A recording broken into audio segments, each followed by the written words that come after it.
अफसोस ये है कि हमने कुरान हकीम को पढ़ना भी छोड़ दिया और कुरान को सुनना भी छोड़ दिया।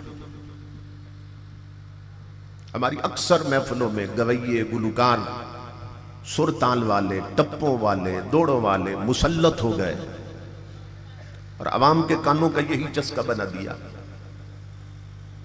और अवाम को ऐसी लत पड़ गई कि अब अगर उन्हें फिल्मी गानों की तर्ज पे कलाम सुनाते हुए सारी रात जगाए रखो तो झूमते भी हैं, दाद भी देते हैं और इमदाद भी देते हैं। और अगर किसी शेखुल हदीस को बिठा दो, शेखुल कुरान को बिठा दो, वो कुरान पढ़े, हदीस पढ़े, उसका तर्जुमा करे, मसाइल शरीयत बयान करे, तो निसफ से ज्यादा लोग, आधे से ज्यादा लोग बोर होकर उठ के घर चले जाएंगे, कहेंगे जी सवाद ही कोई नहीं आ रहा। तो जलसे हमने सवाद में बदल दिए, कानों के चस्के में बदल दिए। शरीयत सीखने का तसव्वुर ही खत्म होता जा रहा है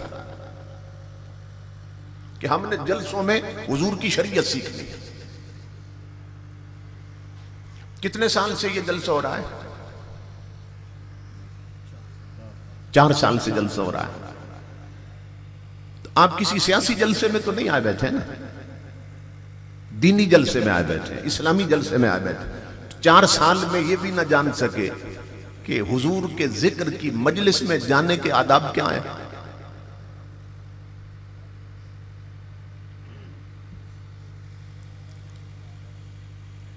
मैं देख रहा हूं अक्सरियत नंगे सर बैठी है। कोई यहां सियासत का जलसा हो रहा है, यहां किसी वलीमे में आए बैठे, अक्सर लोग नंगे सर आए बैठे। यानी हमें यह भी मालूम नहीं कि दीनी मजलिस में जाएं तो उसके आदाब क्या हैं और तकाजे क्या हैं।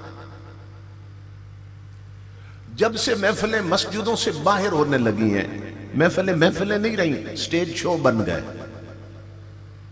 उनका तकद्दुस खत्म हो गया। ऐसे लगता है कोई मेला लगा हुआ है। अक्सर लोग महफिलों में नंगे सर आके बैठ जाते हैं। और अब तो सूरत हाल ये है कि चूंकि मस्जिद के बाहर महफिल होती है ना, तो जिसका सिगरेट को दिल चाहता है वो उठ के कश लगा के फिर आके बैठ जाता है।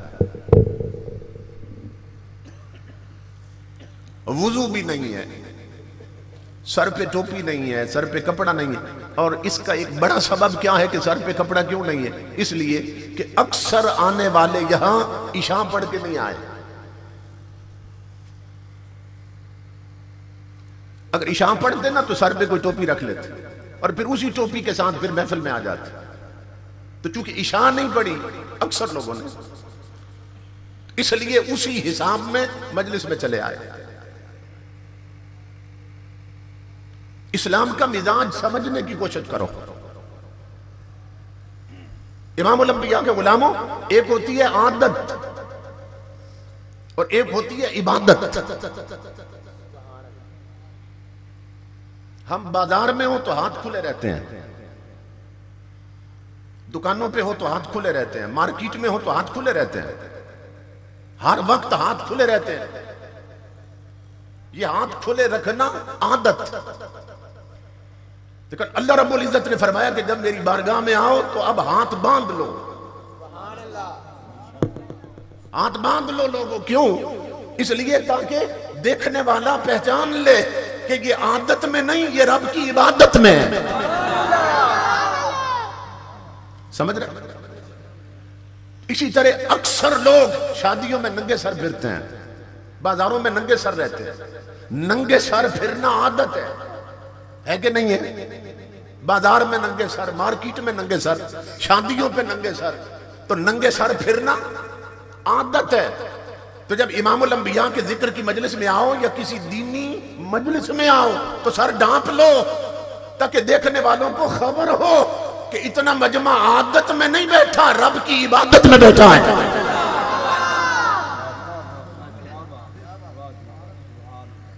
ये है शरीयत के मसाइल, ये है आदाब शरीयत के जिनका सीखना जरूरी है।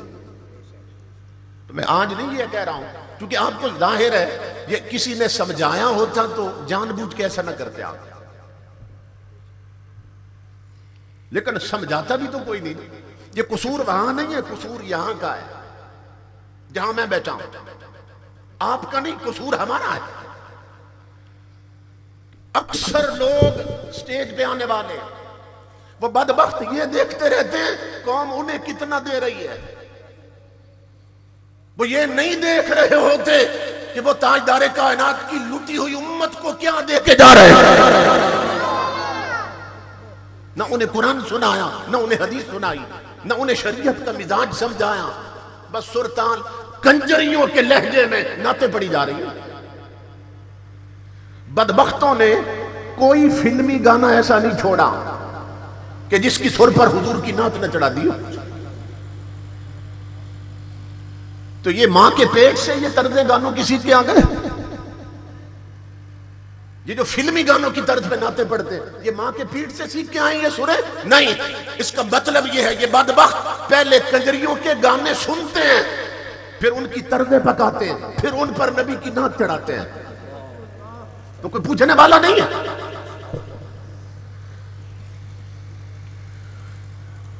ये सूरत हाल है। मुझे बताइए, शराब के गिलास में आबे जमजम पीना जायज? शराब के गिलास में वो एक ज़र्फ है, लहजा भी एक ज़र्फ होता है। ये उलमा से पूछे, शराब के गिलास में आबे जमजम पीना जायज नहीं है, तो फिर किसी कंजरी के गाए हुए लहजे में जिक्र नबी कैसे जायज हो गया? मैं पहली बार हाजिर हूं, आपका मेरा तारुफ नहीं है। अब मुझे नहीं मालूम आप कैसी तकरीर पसंद करते हैं, मगर मैं तो ऐसी पसंद करता हूं,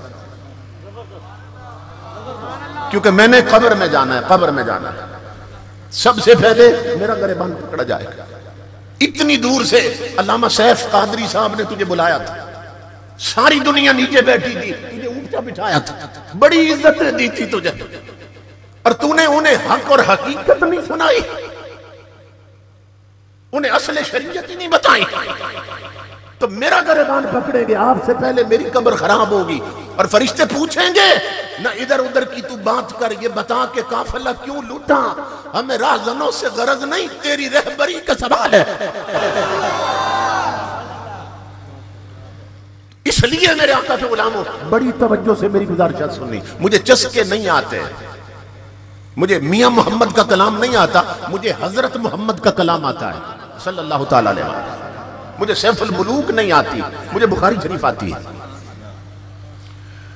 तो हमारा सुन्नियों का उस दिन मुकद्दर बदल जाएगा कि जिस दिन सुन्नी कुरान सुनने लग जाएंगे, हदीस सुनने लग जाएंगे, उस दिन नक्शा बदल जाएगा। अब हम जवाल की तरफ जा रहे हैं, मजीद जवाल की तरफ जा रहे हैं। क्यों? इसलिए कि कुरान से हमने रुख फेर लिया है, कुरान से तवज्जो नहीं रही, कुरान से तवज्जो हट गई।